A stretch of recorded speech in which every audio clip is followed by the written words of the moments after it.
Luke 20:19 through 26. The scribes and the chief priests sought to lay hands on him at that very hour, for they perceived that he had told this parable against them, but they feared the people.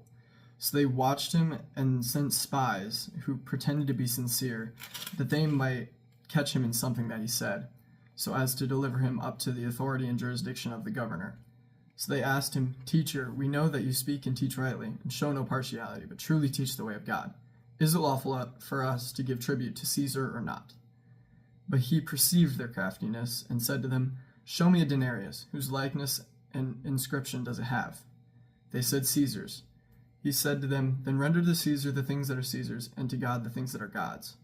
And they were not able in the presence of the people to catch him in what he said, but marveling at the answer, they became silent.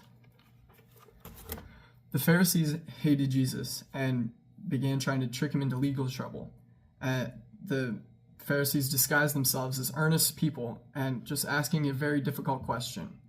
"Teacher, we know you speak rightly and show no partiality and truly teach the way of God. Is it lawful for us to give tribute to Caesar or not?" If Jesus answers yes, the Jews are going to be very mad at Jesus, probably turn on him and call him a traitor, just like the tax collectors are. And, if he says no, then the Romans can do with him as they please, because he's obviously inciting the breaking of the law. So, but in the passage it says he perceived their craftiness.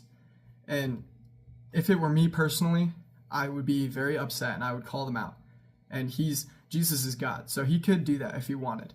But instead, he talks to the crowd, I suppose, and treats the Pharisees as if they were truly asking that question.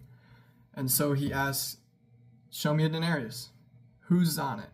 "Caesar." So then give to Caesar what is Caesar, and to God what is God's. That answer, it simply wins.